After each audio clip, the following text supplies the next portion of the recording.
Hi, everybody. Welcome back to Desire Dialogues.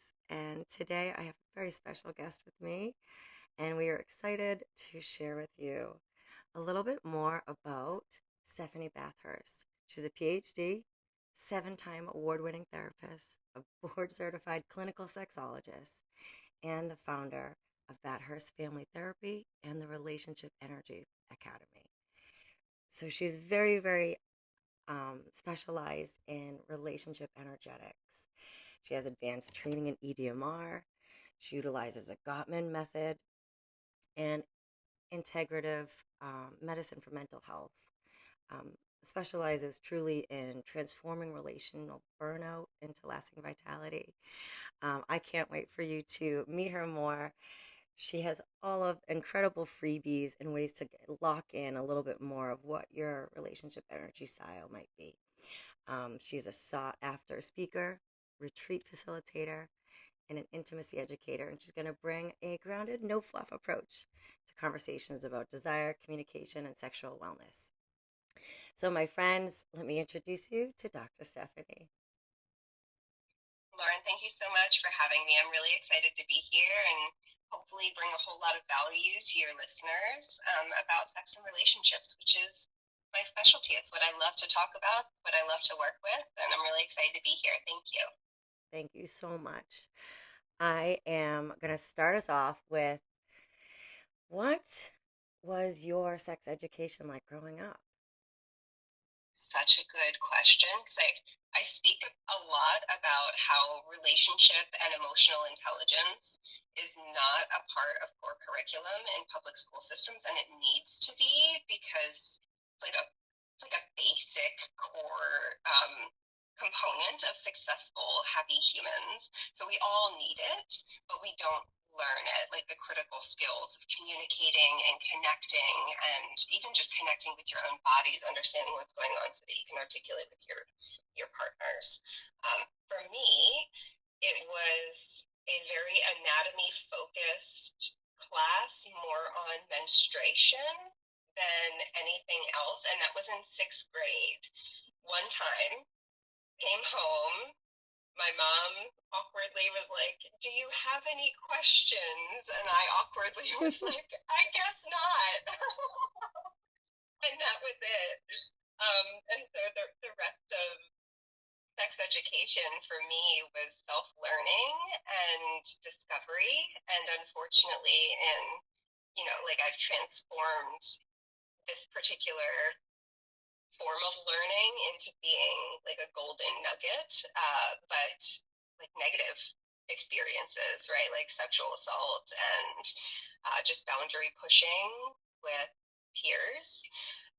So I think that unfortunately was my most significant source of self education and sexuality. It was like, well, here's what I know I don't like, here's Mm-hmm. what I know it shouldn't be, and how do I, assert my own boundaries and teach other people and support my friends in having better experiences than I had. Absolutely. And that's beautiful. For such a long time, we were left alone to kind of figure out exactly how this is all supposed to work. There was no pleasure anatomy. There was, for me as well, it was abstinent based. Learn about your period. I've heard some people say, the condom on the banana. And it's really those boundaries, the consent, the advocating for yourself is truly usually missing. So I really love that mission. So, my next question is, what are some of the most common sexual challenges that you see couples face today? Hmm. I think the most common are communication blockages, both with self and other. It's like, well, I don't really know what's going on in my body because I'm not tuned in, or because I feel negative, like negativity toward a specific place or function of my body, and therefore there's a blockage in being able to articulate to my partner what specifically would enhance a positive experience. And so we end up like uh, through subconscious avoidance, because we're uncomfortable, we negatively condition the sexual experience, and that can be really pervasive, like when that goes on for a long time. So learning that and learning how to communicate healthily. And then I would say a lot of like sexual shame from embedded social norms or religious indoctrination from when we were younger. A lot of times it's subliminal or subconscious, and we don't know it until we're like, why do you have this like negativity or rejection of self belief system in your mind? And we go through EMDR and we try and clear the channels, and all these memories of like statements from authority figures when we're really young start to pop up. So we don't really know where it comes from until we identify the core problem. We start to sift through. So I think, yeah, disconnection of self, body, communication barriers, and shame are the most prominent ones. Yeah. I absolutely agree, and that is what I see in my practice as well. And it's so interesting. We find out, okay, well, whose values are these that I'm holding, and do I have to hold on to those anymore? But am I also willing to let those go? And sometimes it's so deep within the body, it's so ingrained with every piece of us, it's really hard to unlink. Could you share for the listeners a little bit about EDMR? Yes, EMDR is eye movement desensitization and reprocessing. So it's a very much evidence-based therapeutic model. It uses tapping on both sides of the body or eye movements on one side to the other to activate both hemispheres of the brain while you're holding information. So like the shortened version is that it allows you to process information rapidly so that we don't get stuck. So a lot of like trauma processing theories, New Age, are starting to theorize trauma as being a neurological condition where like there's a disruption in the neural connections of a memory. And so what EMDR does is allow you to process through that memory rather than have like a roadblock in the middle that keeps you stuck at a past moment. Did that make sense? It sure did. Thank you. And I've, I've only, read up on it a little bit, but it's beautiful to hear it from somebody who practices it in such a scientific way because we get all those blockages, but how do we know sometimes who to go to? How do we know sometimes if this is the right thing for us? And that's where, listeners can go ahead and look into your work and how to work with you and what your openings are. I love that you offer that. It's a very, very helpful technique from what I've heard. Yeah, Let's. I love it, and I love so I integrate a lot of EMDR, but I also do EFT, which is sorry, I am also trained in emotion focused therapy, but so this is like acupressure tapping, right? Oh, Which is also evidence based, and both of those models help you with the somatic responses to past negative events or to future like anticipated negative events, right? Which I feel like a lot of psychological and physical barriers, especially as it manifests in relationships, is like we can boil it down to being fear based. If we're making decisions about our bodies, about our relationships, about our future from a fear base, it's not a good decision for us, right? Because it's not aligned necessarily with our values or our definitions of success or happiness. And so helping people clear that fear out so that you have the baseline of like, what is aligned with my authenticity and integrity and what is going to help me or heal me or um, be conducive to my happiness, and really like making decisions for self and other from that perspective. I love that. And that's the thing. It's so many people are probably stuck in that same place before these type of integrations and therapies. All right. I love it. So, another question I have is what are some of the challenges related to body image and sexual confidence when it shows up in your clients? I think that's very gender specific, um, because our society has very like rigid roles and expectations of performance for men and innocence or like purity for women, neither of which are particularly helpful Nope. because that's not the way our bodies work. We are all sexual beings. We all have urges and needs to physically connect and touch. Um, and so I think normalizing for women women, particularly middle-aged women who have already had children and are kind of struggling with identity awareness of like, okay, well, I'm a mom now. Yeah. Doesn't that mean that I can't be a sexual being too? Do I have to choose one? Because I think there's so much pressure on women to prioritize being a mom and nothing else, and therefore sacrifice the basic needs of self. And sex is a basic need for all of us. Evolutionarily, that's not going anywhere. That's not like a psychological thing that we put in that's like built into our bodies.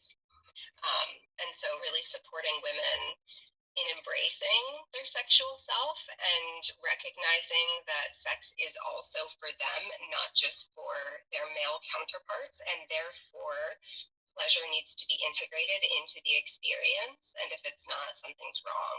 Because I feel like a lot of women are like, well, this is just an act to secure attachment in my relationship and keep my partner engaged and present. And so I'll do it for them.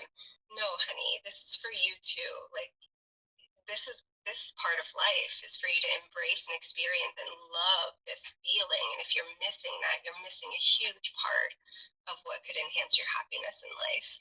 Um, and so I think for women, it's that. And for men, it's being okay with not only taking on a more feminine expression role, which feminine and masculine, taking more of like a TCM kind of perspective. Yeah, it's not really about sex and gender. It's about like nurturance versus um, dominance, or you know what I mean? Like it's flowy and fluid versus boxy and sharp, and Yeah, both of and them can be rigid and penetration yeah. and let's go a little bit slower. And I know so many, vagina owners, vulva owners, women, they will abandon a part of themselves when they decide to just have sex to secure the relationship, like you put it. It's an act and it's seen as a duty.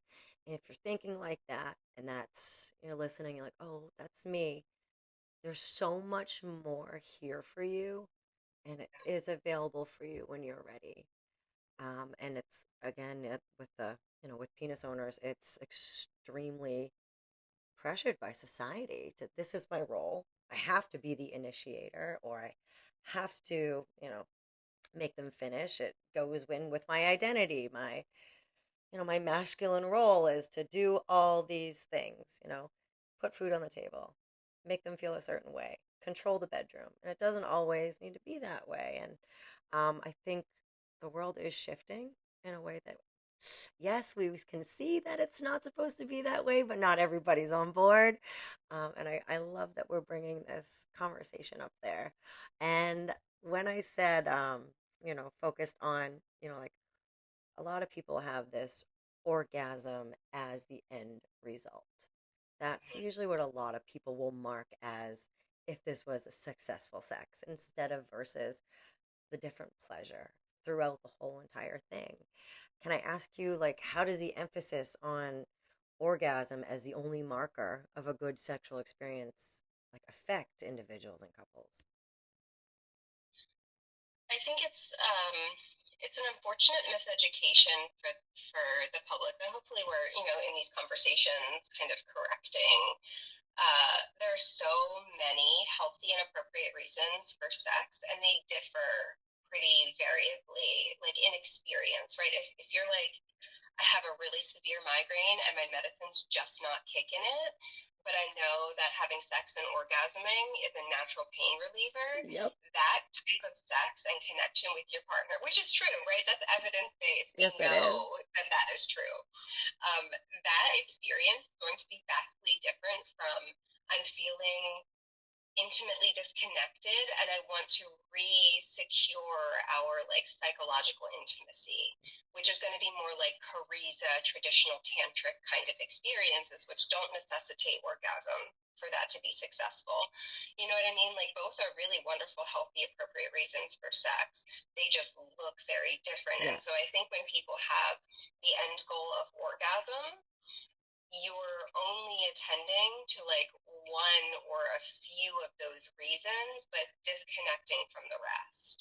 Um, because, sometimes people, men in particular, will have this like pent up sexual energy, which creates, I think agitation is the best way to describe it. They're just like kind of frenetic Like, and where do need to I get it put out. this? Where can I put this? Yeah, yeah.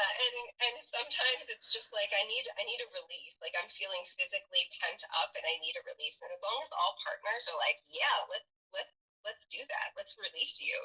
Then it's good. It's healthy. It's appropriate. And orgasm is the next step for that to be attended to, but not for all the reasons. So I think it just like it skips over so much of the importance of sexual expression and relationships, to only have that be like a monocular focus. Absolutely. I hope everybody is soaking this up in. I'm sure you are. I am as well. So, what signs should people look for to know if they're in an unhealthy sexual relationship with themselves? Ooh, very good question. I would say filter your decisions and ask the intention for why you're making these choices. If the intention is to uh, like reduce anxiety, which is That's a good one. probably the most common. Yeah, it's Yeah. like I'm feeling anxious, or I think I'm going to feel anxious. I'm going to do this thing to alleviate the expected anxiety. That is not a healthy reason because it feeds the anxious over response in the future. It only continues to reinforce it. And two, again, you're not making decisions that are necessarily aligned with your health and happiness. And so it might feed the anxiety just in living in a misaligned way. Um, but also if your anxiety is linked to like reactive responses from your partner, then something's wrong, right? We want to have a safe emotional container with our partner, and especially with something as vulnerable and intimate as sexual expression and body form, like caretaking your body and sharing that with another person. If you're feeling unsafe to do so and you're making decisions or you're acquiescing your body or your time or your energy or your resources to accommodate somebody else rather than because you want to offer it as a gift, something is wrong. Yeah. Bing, That's bing, the bing. easy answer. I'm sorry, go ahead. No, I said bing, bing, bing. It is. Wow. And I could just think back to how many people who have done that and express that they do that until they're like, I don't know what happened, and then can figure out, well, this is what happened, and how can you put yourself first without, you know, kind of surrendering yourself over with no energy reserves and just leaving yourself in an unsafe place in your own body. Um, And I get it. Like and I used to do the same when I was younger. Me When too. you, That's why I'm saying it as well, right? That's just, I think sometimes we learn from our own selves, and then we can figure out, and then we're able to help so many others and support them too. I didn't mean to yeah, cut you and off. I I'd think love to hear more about yours if you want to share. yeah, and I think it like from an evolutionary perspective, that's self-preservation at its core. It's like there's this thing that could be threatening, or if I'm anxious right now, is threatening, and therefore I'm gonna make a decision or do something to in this moment ameliorate the threat. Um, but we want to be future oriented as best as possible because making those short term, like present oriented decisions over and over and over and over again only creates more havoc for our future self. We have to deal with the outcomes of accommodating anxiety now. And our poor future self in the future is only going to have worsened anxiety or fear based or disconnection of self. So, like, it's a very, and I think this is what I help a lot of clients with, individuals and couples. It's like, how do we help you regulate your nervous system and be okay with extreme discomfort while we're making these change processes now? Because I promise you, as long as you stay consistent for a couple weeks in this change, it's going to be so much better. Life will be so much easier and more satisfying than you've ever known it to be. But there has to be this period of extreme discomfort as you're creating that change. So, like, part of our job, a huge part of our job is creating and holding space for people to go through that transition and be like their raw, wounded selves, not explode, and make it through that transition period until they get to the light on the other side, you Yeah, know? definitely. And it's a beautiful and raw process, and it is so worth it on the other side. And it's scary if you don't know what to expect, especially if you've been avoiding it for so long. You know that something's there that needs a little love and some looking over. And yeah, if your nervous system is completely unregulated, it's very, very difficult to try new things and to try new ways of being. But with support of, clinical sexologists, therapists, sex coach, do your research. Absolutely. And see what if their message aligns with how you're feeling. Just know that there is support there out there for you. Absolutely. Yeah. Stephanie, can you let me know a little bit more about your practice? Yeah, of course. So we have transitioned in the last 3 or so years to start focusing more heavily on retreat experiences. So I'm still doing one-to-one coaching and therapy to many different states. I'm licensed in a couple different states. So although I live in Hawaii on Oahu's North Shore, which is where our retreats are, I do offer support across the globe. I have clients in many different countries. So our retreats are heavily focused on couples intimacy building. So they're very interactive, integrative. We do about two-hour workshops, therapeutic workshops each day, and then we do like a really fun adventure or excursion in the evening. So it's equivalent to like 6 months or a year of therapy in 1 week. So it's very intensive. Yeah, we do a lot. I love it. But I'm clapping. If nobody can see us, but my facial reaction, I'm like, oh, okay, this is it. It is the intensive that can bring the most change. You don't have too much time to think about it, but it's like all of the beautiful components in there. Oh, and when you told me, you emailed me back and said you were on a retreat. So I really wanted to ask you about those. So please continue if there's more. I cut you off. I got really excited. oh yeah, I built these because like as a therapist, I had been trying, as a marriage therapist, I had been finding and referring clients out to like weekend seminars or intensives while I do the traditional therapy model with them. And I literally could not find one that was a wonderful balance of therapy or work and play, and you really need the play to diffuse the intensity, otherwise people burn out and then they check out, you know what I mean? Like, you need that. But the ones that exist in the US right now that have both do not integrate sexuality and intimacy. It's very rigidly relationship focused and Yep. more communication based, or sometimes repair based, which I do. But sex is a very important part of, you can't exclude that and feel like you fully attended to the system. So yeah, our retreats are a lot of fun, a lot of work, but they definitely attend to all of the 8 forms of intimacy that are critical to relationships. So yeah, it's so much fun. And then we have a relationship energetics course that I do online, which is also very intensive.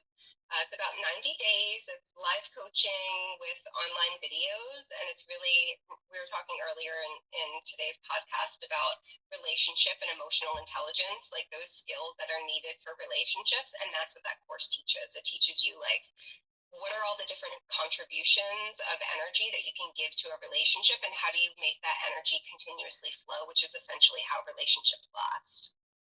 Beautiful. Oh, beautiful. And guys, I'll have all of the info in the show notes to learn more about a retreat, which hopefully I'll see you on, and and check out that academy. My goodness, that 90-day intensive program, it sounds incredible. Um, could you share the 8 types of energy, or is that inclusive? close to the vest. No, I'm happy. I have blogs about it. I have published articles and magazines. So yeah, for sure. So the 8 forms of intimacy are physical, psychological, emotional, experiential, social, sexual, creative, and intellectual intimacies. Which one is there maybe like one that most people struggle with the most, or is it kind of diverse all over the map? I would say it's pretty diverse. Psychological intimacy is really hard for people to discern from emotional, and they are very different. And so, that one, when people are like, we're doing all the things, but I still feel unseen by my partner, that's psychological intimacy. That's like, oh, we're not getting deep. We're just doing superficial things, and it's not meeting your need. So, that one's really hard for people. Absolutely. I was thinking about that when you were going through it. The emotional and the psychological, but they're not the same. Very big distinction. Fantastic. So, Stephanie, if you could give my listeners one piece of advice who would want to improve their sex lives, what would it be? Mm. I know, big question. It's just like so hard to whittle it down. It's like,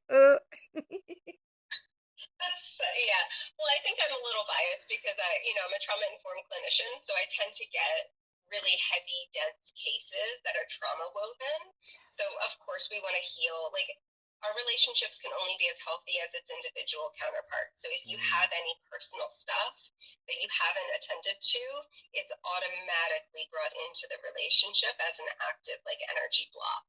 So for sure, like taking care of yourself and prioritizing self-care is top.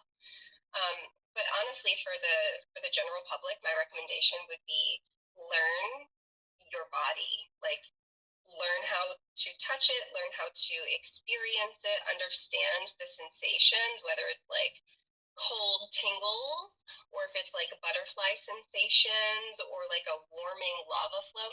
Figure out what the sensations are in your body because that's your body's communication to you.